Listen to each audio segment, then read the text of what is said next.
ይህ የምፅዓቱ አዋጅ ነጋሪ አገልግሎት ወቅታዊና ዕለታዊ ወጎችን በማቅረብ ትንታኔ የምንሰጥበት የተለያዩ እንግዶችንም በመጋበዝ የምናቀርብበት መድረክ ነው። መረጃዎችን ያጠናከረ ይዞልን የሚመጣው ፓስተር አለማየሁ ነሙ ሲሆን ፕሮግራሙን የመራና መሰናዶውን ኤዲት በማድረግ ወደ እናንተ የሚያቀርበው ይልቃል አስራት ነው። መልካም ጊዜ። ሻሎም ሻሎም፣ ውድ የተከበራችሁ የምፅዓቱ አዋጅ ነጋሪ አድማጮቻችን ሰላም ለእናንተ ይሁን። እንዴት ዋላችሁ? በዕለተ ማክሰኞ የቀን መረጃችን ዳግም ብቅ ብለናል። የዓለማችን አሁናዊና ወቅታዊ ጉዳዮች በእጅጉ አሳሳቢ ደረጃ ላይ እየደረሱ ይገኛሉ። አንዳንዶች ከቁጥጥር ውጪ የሚመስል ሂደት ላይ እንዳሉም የሚያመላክቱ የዓለማችን መገናኛ ብዙሃን ያመላከቱ ያሉ መረጃዎች ይህንን እየተናገሩ ይገኛሉ። እንግዲህ ይህንን መሰል የሆኑ መረጃዎችን እያመጣልን የማንቂያ ደወል እየደወለልን ያለው ወንድማችን ፓስተር አለማየሁ ነሙ አጠገቤ ይገኛል። እርሱ ጋር ጥሩ ጊዜ እንደሚኖረን ተስፋ አደርጋለሁ። ይልቃል አስራት ነኝ ከምፅዓቱ አዋጅ ነጋሪ አገልግሎት። ውድ አድማጮቻችን እንግዲህ መግቢያ ላይ እንዳልኩት የዓለማችን ወቅታዊ ጉዳይ እንግዲህ እንደሚሰማ ከሆነ በጣም አሳሳቢ ሆኗል። ነገር ግን እንደነዚህ አይነት መረጃዎች ለኛ የፍርሃትና የመደናገጥ ምልክት ሳይሆን የክርስቶስ ኢየሱስ ዳግም መምጣት አመላካች እንደሆነ ዋዜማው ላይም እንዳለን የሚጠቁም ነውና እንግዲህ ይህንን መረጃ ሊያቀብልንና የማንቂያ ደወል ሊደውልልን ፓስተር ተዘጋጅቶ እየጠበቀን ይገኛል። ከሰላምታው በማስከተል ወደ መረጃችን እናመራለን። ሰላም ላንተ ይሁን ፓስተር፣ እንደምን አለ? እንደምን አለ ወንድም ይልቃል? እግዚአብሔር ይመስገን። እንግዲህ ምንድነው እየተሰማ ያለው? እንግዲህ የዓለማችን መገናኛ ብዙሃን በሰፊው ሽፋን እየሰጧቸው ያሉ ክስተቶችና መረጃዎች አሉና እስኪ ምን አገኘ? እንግዲህ በዚህ በመጨረሻው ዘመን ዓለም በአራት መልክ ነው እየተሰራ ያለው ነገሮች እንደምታውቀው። አንደኛው የጦርነቱ መንገድ ነው አውሬውን ለማምጣት። ሁለተኛው ደግሞ የዚህ ማህበራዊ ጉዳይ የምንለው ነው። ሶስተኛው የፖለቲካው ጉዳይ ነው። አራተኛው የኢኮኖሚ ጉዳይ ነው። እንግዲህ በሰሞኑን በዚህ በማህበራዊ ጉዳይ ላይ ብዙ አነጋጋሪ ነገሮች በዓለም ላይ እየተከናወኑ እንደሆነ ይታወቃል።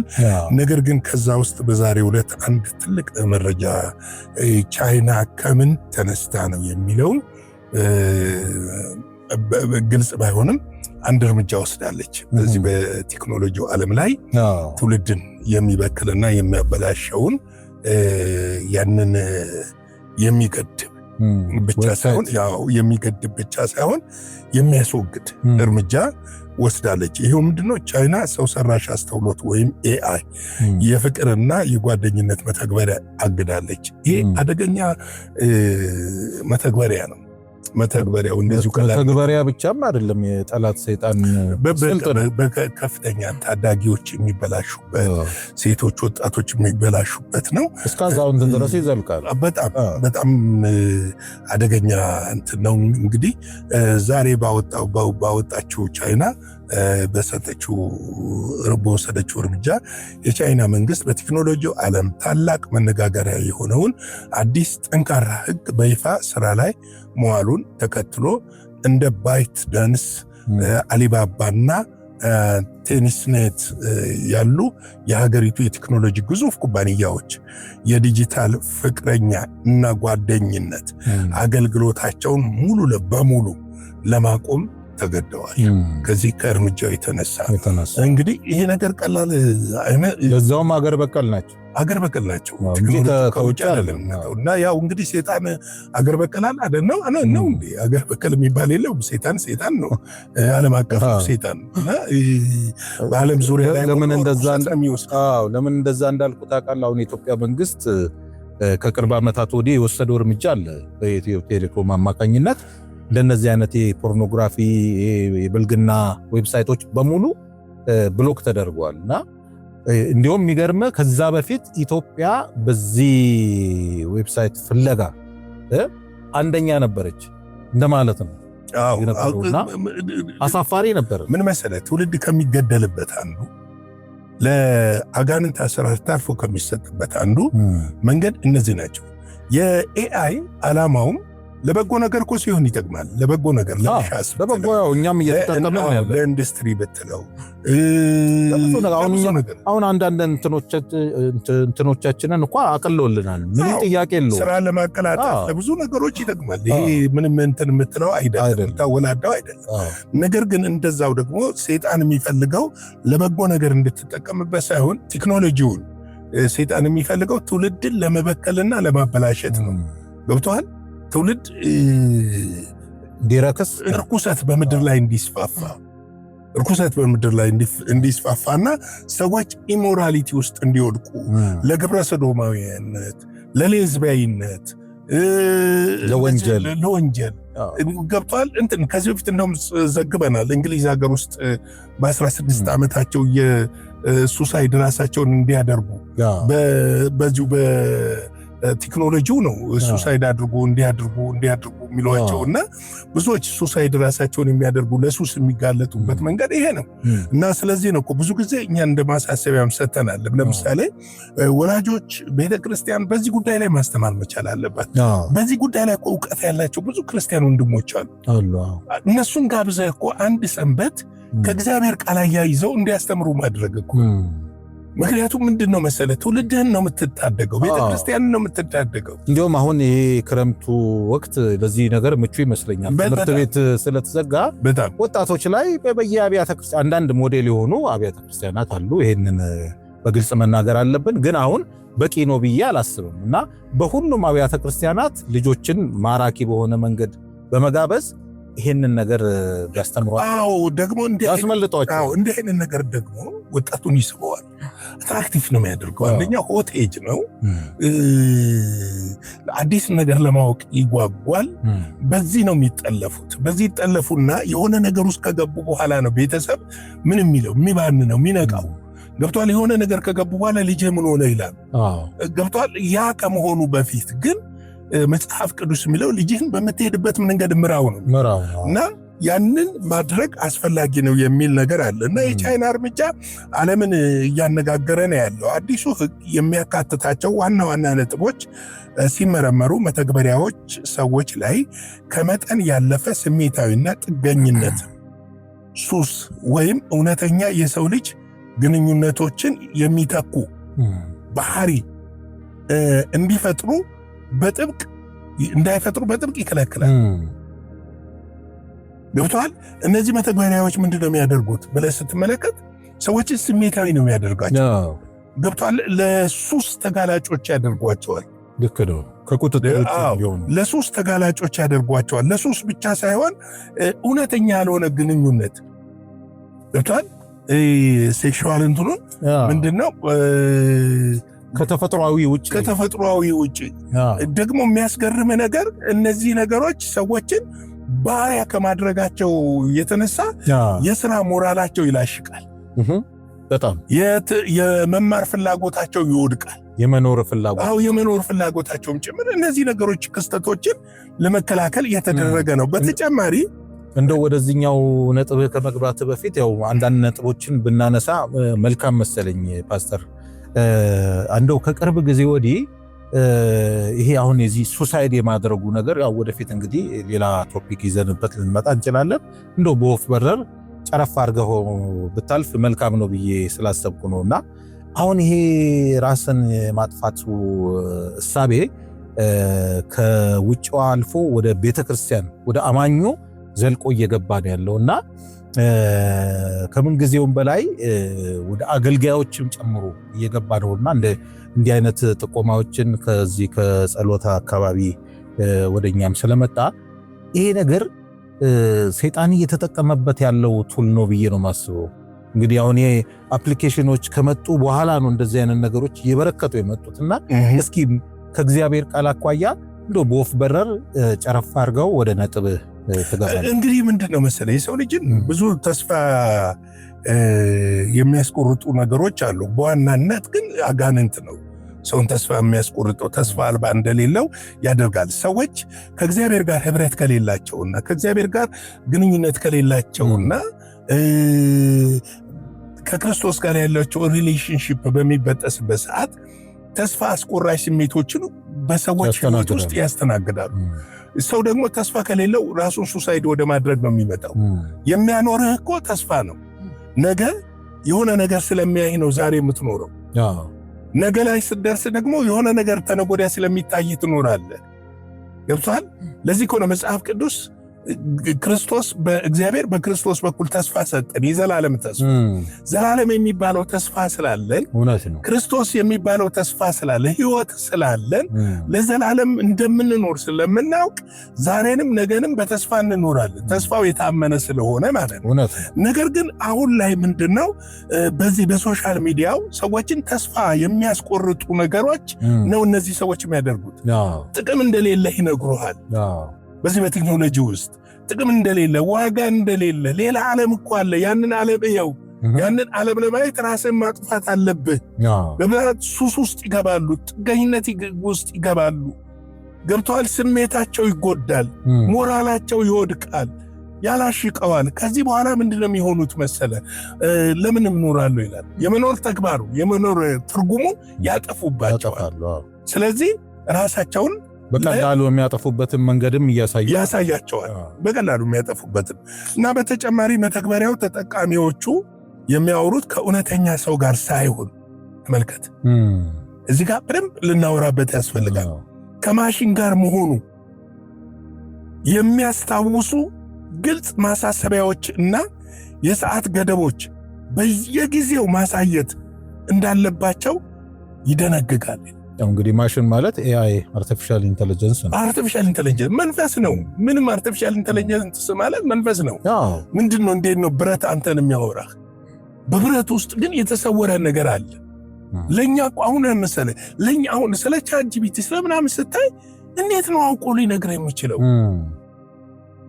ቆም ብለህ ስታስብ እኔ ማን ነኝ ስትለው ስምህን ይነግራል። በምን አወቀህ? መዝግበሃል እዛ ውስጥ። እሱ ብቻ እኮ አይደለም።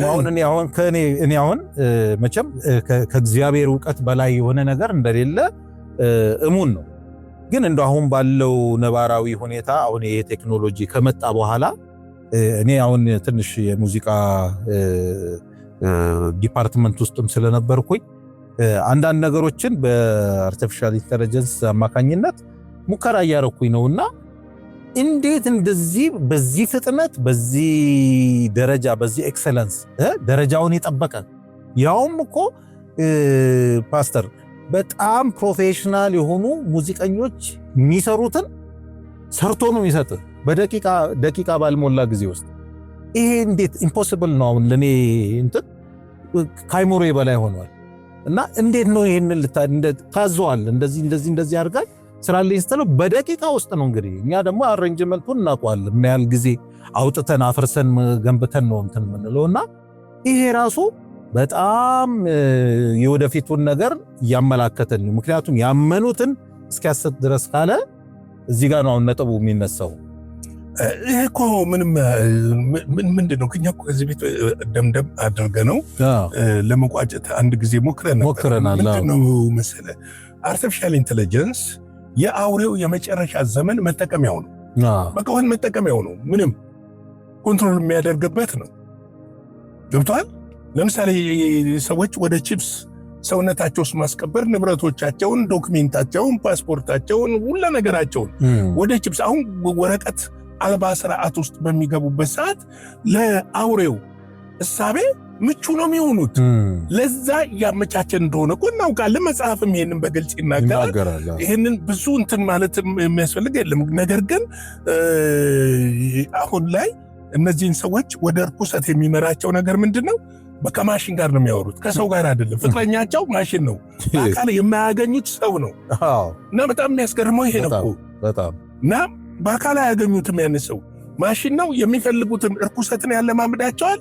አስደንቆ መጀመሪያ አስገርሞ ሱስን ያለማምዳቸዋል። ምን ማድረግ እንዳለባቸው ይነግራቸዋል። ከዛ በኋላ ራሳቸውን ሱሳይድ እንዳያደርጉ ያደርጋቸዋል። ስለዚህም ነው እንግዲህ ከዚህም በላይ እድሜያቸው ከ18 ዓመት በታች ለሆኑ ታዳጊዎች የዲጂታል ፍቅረኛ ወይም የቤተሰብ አባል መስለው የሚቀርቡ የሰው ሰራሽ አስተውሎቶች አገልግሎቶች መስጠት በሕግ የተከለከለ ነው ብላለች ቻይና። ወንደርፉል ድንጋጌ ነው። ዳሜጁን አይተውታል። ጥፋቱን አንደኛ እነሱ እኮ የስራ ሰዎች ናቸው። ወደፊት የሚሰራ ትውልድ እያጡ ነው የሚመጡት። ሞራል እየወደቀ ነው። እንደ ጃፓን ማለት ነው። የሚሰራ ትውልድን እያጣ ነው የምትመጣውና ይህንን እርምጃ መውሰዳቸው የሚያስደንቅ ነው። ተምሳሌትም የቻይና ባለስልጣናት ይህንን ጥብቅ እርምጃ የወሰዱት በሀገሪቱ እየቀነሰ ከመጣው የጋብቻና የልደት መጠን ጋር አያይዘውታል። ሰው ካላገባ አይወልድም፣ ትውልድ እየቀነሰ ይመጣል። በቅርብ እንደውም ታስታውሳለች ቻይና ከሁለት በላይ መውለድ ፈቅዳለች። በፊት ከሁለት የተገደበ ነበረ። አሁን እንደውም በአንድ ነው መሰለኝ የተገደበ እንዲወልዱ ያበረታታችና ማበረታቻም እንደምትሰጥ እየተናገረች ነው። እንግዲህ በቅርቡ ምን ሆኗል? ጋብቻ ቀንሷል። ተገላቢጦሽ ነው። ከመጣው የጋብቻና የልደት መጠን ጋራ የሚወለደው ትውልድ ወይም ደግሞ የልደት መጠን መቀነስ የሚገርም እና ጋራ ተያይዞ የመጣ ችግር አለ። ሰው አያገባም። መጀመሪያ ሰይጣን ያው እንግዲህ ሰይጣን ነው ጋይድ የሚያደርጋቸው ትውልድ እንዳይቀር ዳር የሚጠላ ማለት አንድ ልጅ ብቻ ፖሊሲ የነበረው። አሁን ደግሞ የቻይና መንግስት ደግሞ ይሄ ፖሊሲ ወደፊት እንደማያዋጣው ሲያቅ ወደዚህኛው ለወጠው። አሁን ደግሞ እዚህ ጋር ተገላቢጦሽ ሆነ። እሱ እኮ ነው ትልቁ። ወጣቶች ማህበራዊ ህይወትና በእውነተኛ የፍቅር ግንኙነት ውስጥ ከሚገጥማቸው ተፈጥሯዊ ፈተናዎች ይልቅ ሁልጊዜ ፈቃደኛና እሺ ባይ የሆነ የዲጂታል ፍቅረኞችን መምረጣቸው እውነተኛ የቤተሰብ መሰረት ያደናቅፋል የሚል ስጋት አድሮባቸዋል ይላል። ቤተሰብ ከሌለ እኮ ሀገር የለም። ሀገር የሚኖረው ቤተሰብ ሲኖር፣ ምርታማ ዜጋ የሚኖረው ቤተሰብ ሲኖር። ገብተዋል። ህግ፣ ሞራል፣ ስነ ምግባር የምትላቸው ነገሮች መሰረታቸው ቤተሰብ ነው። እውነት ነው። ከቤተሰብ ውጭ አይደሉም። አሁን ቤተሰብ የለም ማለት ይህ ሁሉ የለም ማለት ነው። በአንድ ወቅት ኤሎን ማስክ የዓለማችን ቁጥር 1 ቢሊዮነር አሁን ደግሞ ወደ ትሪሊዮነር የተሸጋገረ ነውና አንድ ፕሮጀክት ዘርግቶ ነበር። ታስታውስ እንደሆነ አርቲፊሻል ኢንተለጀንስ ባልና ሚስት በካርቶን ይሸጥልህና ዴሊቨር ይደረጋል ማለት ነውና ቤት አርቲፊሻል ሚስት አለ፣ ሴቶቹ ደግሞ አርቲፊሻል ባል። ለምንድነው ምክንያቱ? እሺ የምትል እሺ የሚል ምንድነው? አሁን ይሄ ማለት ማሽኑ እሺ ነው የሚልህ ማሽን የምትፈልገውን ነገር አንተ እንደውም ቡክ ታደርገዋለህ በሪሞት። አሁን ይኸውልህ ወጣቶች እኮ ማህበራዊ ህይወታቸውንና በእውነተኛ የፍቅር ግንኙነት ውስጥ ከሚገጥማቸው ተፈጥሯዊ ፈተናዎች ለምሳሌ ተፈጥሯዊ ሁኔታዎች አለመግባባቶች ይከሰታሉ። የጋራ የሆኑ ነገሮች ሀሳቦች ይከሰታሉ። በውይይት ነው የምታደርገው። የፈለግከውን አይደለም የምታደርገው። ሴቷም የፈለገችው። ይሄ እውነተኛው ሁማኒቲ እና በትዳር ውስጥ ያሉ ቻሌንጆችን አልፈ ተግባራቶች ናቸው። ስለዚህ እነዚህን ነገሮች እንዳይሆኑ ባለመፈለግና እሺ ባይ በቃ ሁልጊዜ ፈቃደኛና እሺ ባይ የሆነ የዲጂታል ፍቅረኛ መምረጣቸው እውነተኛ የቤተሰብ መሰረት ያደናቅፋል የሚል ስጋት አድሮባቸዋል። እንግዲህ አገልግሎቱን ማቋረጥን ተከትሎ በቻይና ማህበራዊ ሚዲያ ገጾች ላይ በሺዎች የሚቆጠሩ ተጠቃሚዎች የሐዘን እና የስንብት መልእክቶቻቸውን በማስተላለፍ ላይ ይገኛሉ። የሚገርም ብዙዎቹ ተጠቃሚዎች የነበራቸው የኤአይ ፍቅረኞች እንደ መንፈሳዊ ምሰሶና የልብ ጓደኛ ሆነዋቸው እንደነበረ በስሜት ገልጸዋል። ምን አይነት ነው ትውልድ ወዴት እየሄደ ነው? አስቸጋሪ። ይህ በእንዲህ እንዳለ ይሄው አዲስ መመሪያ ለስራና ለትምህርትና ለደንበኞች አገልግሎት የሚሰጥ መደበኛ የሰው ሰራሽን አስተውሎት ረዳቶችን እንደማያካልል ተረጋግጧል። የሚለውና እንግዲህ ቆፍጣና እርምጃ ነው። አዎ በጣም የሚገርም እርምጃ ነው። እንግዲህ በተለይ ደግሞ ቤተክርስቲያን በዚህ ጉዳይ ላይ በጣም ልታስብበት የሚገባ ጉዳይ ነው ብዬ እላለሁ። ምክንያቱም ቀላል ነገር አይደለም። አሁን እየሆነ ያለው ነገር፣ ምድራችን ላይ እየተፈጠረ ያለው ነገር እንዲህ አይነት እርምጃ ቻይና መውሰዷ መንፈሳዊውን ነገር ለኛ ያስተምረናል። በተለይም ደግሞ ቤተክርስቲያን ትውልዱን ከምን መጠበቅ እንዳለባት ከእንደዚህ አይነት የጥፋትና የሞራል ውድቀት ከሚያስከትል ትውልድን ከሚያሳጣ ሀገርን ከሚያሳጣ ህዝብን ከሚያሳጣ ስነ ምግባር የለቀቀ የሶሻል ሚዲያ ግንኙነቶች አሁንም ቢሆን መከልከል ያለባቸው ጉዳይና ለትውልድና ለሀገር ጥቅም፣ ለግንባታ ጥቅም፣ ለትምህርት፣ ለስራ ግንኙነት የማይጠቅም ከሆነ አላስፈላጊ ነገሮች መወገድ እንዳለባቸው ነው የማምነው። የጌታ ጸጋ፣ ሰላም፣ ምህረት፣ ቸርነት ከሁላችን ጋር ይሁን። ላይክ፣ ሼር፣ ሰብስክራይብ አድርጉ። አገልግሎታችንን በስክሪኑ ላይ በምታዩት የንግድ ባንክና የአሜሪካ አካውንቶቻችን አገልግሎታችንን እንድትደግፉ ከኛ ጋር አብራችሁ እንድትቆሙ ባለፈው አንድ ያሳሰብናችሁ ነገር ነበረ። የድምጽ መሳሪያዎችን መግዛት እንፈልግ ነበረ። እነዚህን ለመግዛት አቅማችንን የሚፈትኑ ነገር ገጥመዋል። ይህን ችሎት እንድታደርጉ በጌታ ፍቅር ጠይቃለሁ። ሻሎም። እግዚአብሔር አብስቶ ይባርክ ፓስተር። እንግዲህ በጣም በታሪክ አጋጣሚ የመጨረሻው ጥርዝ ዘመን ላይ ነው ያለነውና እንግዲህ ከዚህ በላይ ምን ማለት እንደምንችል ባይገባንም እንደዚህ አይነትም ጉድ እንዳለ ቤተክርስቲያንም ትውልዱ ማወቅ አለበት ብለን እንግዲህ መረጃውን ወደ እናንተ አድርሰናል። እንግዲህ ከዚህ በላይ የመጨረሻ ዘመን ይሆናል ብዬ እኔ አላምንም። ወደ መጨረሻው ነው እንግዲህ እየተገፋን ያለ ነው። ስለዚህ የዛሬቷ የዘመኗ ቤተክርስቲያን መንቃትና ተልኳን ዳር ማድረስ እንዳለባት የሚያመላክት ከእንቅልፍ የሚያባነን መረጃ እንግዲህ ወደ እናንተ ፓስተር ይዞ አድርሷል ማለት ነው። ውድ አድማጮቻችን በዕለተ ማክሰኞ የቀን መረጃችን ይህን የመሰለ መረጃ ወደ እናንተ አድርሰናል። በምሽቱ ደግሞ በሌላ መረጃና መልእክት ተመልሰን እንመጣለን። እስከዚያው ድረስ ሻሎም። ለዛሬ ይዘን የመጣነው ወቅታዊ መረጃ ይህንን ይመስል ነበረ። በሌላ ጊዜ በሌላ መሰናዶ እስከምንገናኝ ሰላም ለእናንተ ይሁን።